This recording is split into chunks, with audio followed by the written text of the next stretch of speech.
नमस्कार साथियों, आज मैं पुनः काफ़ी दिनों बाद आपके सामने Vivek Sachan CLI electric loco instructor DTC Alambagh Lucknow आपके सामने मुखातिब हूँ। आज मैं आपको भारतीय रेल में चलने वाले कन्वेंशनल लोको का एक सामान्य परिचय दूंगा कि OHE से यानी कि OHE जो हमारी 25 kV है वहाँ से सप्लाई किस प्रकार हमारे लोको में आती है और हमारे गाड़ी के चक्के मूव करते हैं। सामान्य जानकारी है और हमारे जो लोको पायलट और सहायक लोको पायलट दल हैं, न्यूली जो इलेक्टेड सहायक लोको पायलट हैं, उनके लिए ये जानकारी काफ़ी फायदेमंद होगी। तो आइए इसके विषय में आपसे थोड़ी चर्चा करते हैं कि जब हम लोगों को एनर्जाइज करते हैं तो उसके लिए सबसे पहले हम अपना पैंटो उठाते हैं और पैंटो उठाने के लिए जब उठाते हैं तो पैंटो हमारा ऊपर उठ के ये कॉन्टैक्ट वायर को टच करता है। कॉन्टैक्ट वायर को टच करने पर OHE की सप्लाई पैंटो के रास्ते रूट बार से होती हुई डीजे के फिक्स जाम में आकर रुक जाती है। लोगों की छत पर रूट बार लगे होते हैं और रूट बार के द्वारा जो एक तरफ का पैंटो उठाया जाता है, दूसरे तरफ का पैंटो बैठा रहता है, तो दोनों पैंटों पर सप्लाई रहती है। जब हम डीजे क्लोज करते हैं तो डीजे क्लोज होने पर ये OHE की सप्लाई डीजे के बंद होने पर, ये डीजे है, डीजे के बंद होने पर एक रिले LM लगाई गई है। ये जो हमारा आप देख रहे हैं सर्किट, इसको कहते हैं फीडिंग पावर सर्किट। और फीडिंग पावर सर्किट की काम की जांच करने वाली एकमात्र रिले है QLM। ये सुरक्षा रिले है।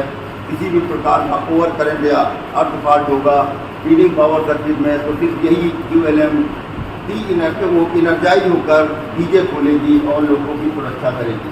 तो OHE के बाद यहाँ पर QLM लगाया गया है, QLM रिले लगाई गई है। लेकिन ऊपर देखिए जब पैंटो की सप्लाई नीचे आती है तो यहाँ पर एक ET1 लगाया गया है। इसको सर्ज रजिस्टर कहते हैं। जब भी कभी आकाशीय बिजली या किसी कारण से हाई वोल्टेज होता है तो ET1 ET2 ये दो सर्ज रजिस्टर लगे। तो ET1 जो है दो नुकीले छड़ें होती हैं जिनका गैप 210 mm होता है। जब हाई सर्किट की वजह से ये आपस में मेल्ट होकर जुड़ जाती हैं और इस प्रकार लोगों की छत पर लगे हुए की कुछ सुरक्षा प्रदान करती हैं। दूसरा ET2 लगाया गया है। ये डीजे के बाद BCP या डीजे के बाद लगा है। ये सेम काम करता है, गैप 85 mm और ये सुरक्षा प्रदान करता है मेल्ट होकर इसकी मेन ट्रांसफार्मर की सुरक्षा करता है। यहीं पर एक हैंडल लगाया गया है। इसके दो कॉन्टैक्ट होते हैं। एक कॉन्टैक्ट के द्वारा छत पर लगे उपकरण ग्राउंड हो जाते हैं और दूसरे के द्वारा हाई टेंशन कंपार्टमेंट में लगे उपकरणों को ग्राउंडिंग की जाती है दूसरे कॉन्टैक्ट के द्वारा। अब OHE की सप्लाई डीजे के बंद होने पर मेन ट्रांसफार्मर में आती है। इस मेन ट्रांसफार्मर को हम TFWR भी कहते हैं, transformer for winding regulated. TFWR winding regulated, इसको ऑटो ट्रांसफार्मर भी कहते हैं। इसमें 200 WR ट्रांसफार्मर वाइंडिंग रेगुलेटेड, इसको ऑटो ट्रांसफार्मर भी कहते हैं। इसमें 1040 टर्न होते हैं। इसकी वाइंडिंग में 1040 टर्न होते हैं, जिसमें से 960 टर्न हम इस्तेमाल करते हैं। और उनको इस्तेमाल किस प्रकार होता है कि प्रत्येक 30 टर्न का एक टैप बनाते हैं। इस प्रकार हमारे लोगों में 32 टैप होते हैं। 32 टैप का हम टर्न बनाते हैं, यानी कि 1040 में 960 टर्न हम इस्तेमाल करते हैं। बाकी के 80 टन सुरक्षात्मक कार्रवाई के लिए रेजिस्टेंस के रूप में कार्यरत रहते हैं। तो इससे हम टैप निकाल लेते हैं। जैसे देखिए 1 2 3 4 इस तरीके से 31 32 ये टैप लगा देते हैं। और इसी के साथ जुड़ा होता है आपका ग्रेजुएटर यानी कि टैप चेंजर। इसमें 2 रिंग होती हैं, आउटर रिंग और इनर रिंग। इनको घुमाने के लिए 2 और ये एक मेन क्रैंक शाफ्ट और बंधे होते हैं।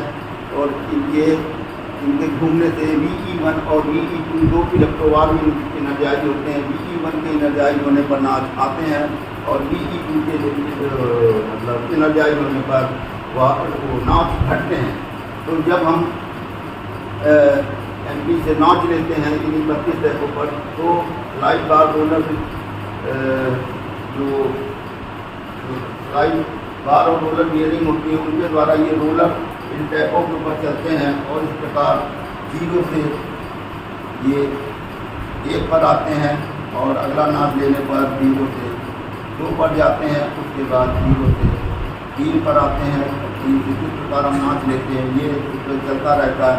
आउटर रिंग और इनर रिंग, इनके ऊपर 3 कॉन्टेक्टर लगाए गए हैं, CGR1, CGR2, CGR3। ये कैब टाइप कॉन्टेक्टर हैं और इनके बंद होने का सीक्वेंस ये है कि जब आप ऑड नाच में होंगे तो CGR1 बंद होगा और जब इवन नाच में होंगे तो CGR2 और CGR3 बंद होगा।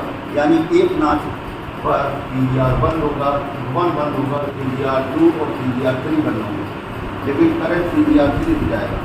कारण करंट हमेशा आसान रास्ता देखता है और यहाँ देखिए CGR2 और CGR3 के बीच में एक रेजिस्टेंस लगाया गया RGR 1.61 ओम का ये रेजिस्टेंस है RGR, और 2 जो आपके वो है 10 बार उनके बीच में RGR लगाया गया परमानेंट रेजिस्टेंस है। ये 95,000 ओम का है। ये इनके वोल्टेज को सामान बराबर रखता है। CGR2 और CGR3 के बीच में RGR लगाया गया है क्योंकि जब वो आपका रोलर एक नाच से दूसरे नाच की ओर जाता है तो एक समय ऐसा आता है कि एक टैप को छोड़ और दूसरे टैप को पकड़ने के लिए वो बीच में आता है। उस समय जो है RGR सर्विस में आ जाता है और जो टेस्टिंग होती है उसको ये अपने अंदर प्राप्त करता है और इस प्रकार ये सुरक्षा करता है। CGR1, 2, 3 के नॉचों के हिसाब से बंद होने पर सप्लाई TFP ट्रैक्शन ट्रांसफार्मर की प्राइमरी वाइंडिंग में आ जाती है। इसकी बुकिंग A30 A0 है। मेन ट्रांसफार्मर की बुकिंग A33 A0 है। ये सब एक नंबर के सवालों वाले बहुत सारे क्वेश्चन निकलते हैं।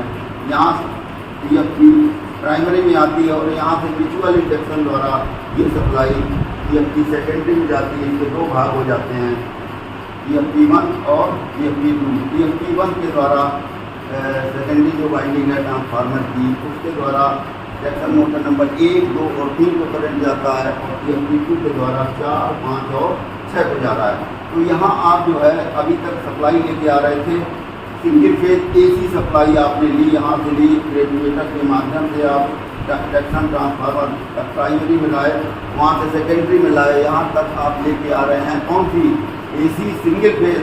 और आपके लोगों में जो इंडक्शन मोटर लगी हुई हैं ये लगी हुई हैं DC सीरीज मोटर है, यानी कि अब आप इस AC को DC बनाने की प्रक्रिया करनी पड़ेगी, अन्यथा ये मोटरें नहीं चल पाएंगी। तो इसके लिए जब सेकेंडरी में सप्लाई आती है तो यहाँ की सप्लाई को RSI ब्लॉक में दिया जाता है, रेक्टिफायर ब्लॉक में दिया जाता है RSI1 और RSI2। 2 ब्लॉक हैं, एक ब्लॉक से एक GM1, 2, 3 को, दूसरे से 4, 5 और 6 को सप्लाई जाती है। तो यहाँ पर आप AC को DC में परिवर्तित करते हैं। ये ब्रिज टाइप डायोड होता है, रेक्टिफायर होता है, इसमें 4 आर्म होती हैं और प्रत्येक आर्म में 16 डायोड लगे होते हैं। जब सप्लाई इनके माध्यम से गुजरती है तो AC जो है DC में बदल जाती है। लेकिन ये जो डायोड होते हैं ये भी गर्म होते हैं और इनमें भी खराबी आ सकती है। इन केस यदि इनका कोई भी डायोड पंचर या फ्यूज हो जाता है तो आपके लोगों में पायलट लैंप दिया हुआ है LSRSI। LS का मतलब सिग्नल लैंप और फॉर LSRSI लैंप लगा होता है, यानी RSI का सिग्नल लैंप ये जलने लगता है और लोको पायलट को पता चल जाता है हमारे दोनों ब्लॉकों में से किसी एक ब्लॉक में क्या हो गया है या किसी दोनों ब्लॉकों में डायोड पंचर हो गए हैं। और यदि डायोड पंचर हो गए हैं तो RSI ब्लॉक में आपको जाना होगा, वहाँ पर RSI ब्लॉक के ऊपर इस तरीके से बॉक्स होगा और इसमें इस तरीके से लगे होंगे ये, और बढ़कर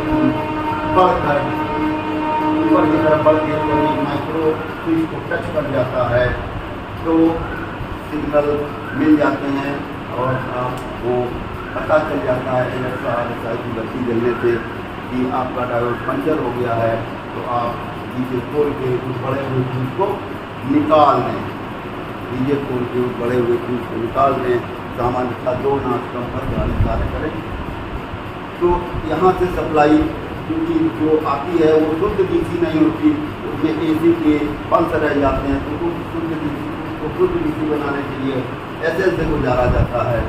और एसएल की सप्लाई आगे बढ़ती है तो ये शुद्ध डीसी होती है। और ये लाइन कॉन्ट्रैक्टर 1, 2 और 3 और नीचे 4, 5, 6 के बंद होने पर ट्रैक्शन मोड हो जाती है। और इस प्रकार आपकी गाड़ी जिस दिशा में आपने अपने इन्वर्टर को सेट किया है उस दिशा में गाड़ी आपकी मूव कर जाती है। क्योंकि मैंने प्रयास ये किया है पीडी पावर सर्किट किए और ट्रैक्शन पावर सर्किट और साथ ही साथ आपका आता है ऑक्सिलरी पावर सर्किट, तीनों सर्किट की सप्लाई को एक में ही मैं तीनों का एक मिला जुला स्वरूप प्रदान करके आपके कन्वेंशन लोगों को बता सकूँ कि कैसे हम उसी से सप्लाई लेकर ट्रैक्शन मोटरों के द्वारा फील्ड को देते हैं। तो उसी करीब में मैंने ये थोड़ा सा आपको समझाने का कार्य किया। वीडियो ज़्यादा ना लंबा हो जाए तो SL1 और SL2 से शुद्ध डीसी की सप्लाई जो है ट्रैक्शन मोटरों को लाइन कॉन्ट्रैक्टर के बंद होने पर दी जाती है। तो आज मैं आपको खाली यही सब बताऊंगा। और इसकी सुरक्षा के लिए जो रिले लगाई गई है वो लगाई गई है आपकी, ये लिखी हुई है QLM, इनकी पूरी सुरक्षा की, यानी कि ट्रांसफार्मर में RDR, RPDR, फैन कॉन्ट्रैक्टर में TSP1 में कहीं भी किसी प्रकार का ओवर करंट आर्थ फॉल्ट होगी तो सिर्फ एक ही एक रिले मिलेगी और उसका नाम है QLM। इसके अलावा कोई दूसरी फीडिंग को पावर सर्किट की सुरक्षा के लिए नहीं लगाई गई है। बाकी सुरक्षा के जो दूसरे उपाय किए गए हैं वो आपको मैंने बता दिए। EB1 और EB2 लगाया गया है, लोगों को काउंट करने के लिए SL90 लगाया गया है। और इस प्रकार ये एसएल तक का आज मेरा सेशन समाप्त होता है। इसी का मैं पार्ट 2 आपको दूंगा कल या परसों में, जिसमें मैं ट्रैक्शन मोटरों को कैसे करंट जाता है और इसमें लगी ऑक्सिलरी कौन कौन सी हैं और किस प्रकार वो अपना काम करती हैं और उनकी सुरक्षा जांच कौन करता है। और यदि कोई गड़बड़ी आ जाए तो कौन सी रिले एनर्जाइज होकर उस सर्किट की में लगे उपकरणों की सुरक्षा करती है, ये मैं आपको नेक्स्ट पार्ट में समझाऊंगा। पार्ट 1 में मैंने आपको एसएल तक बिजली आने का तरीका बताया।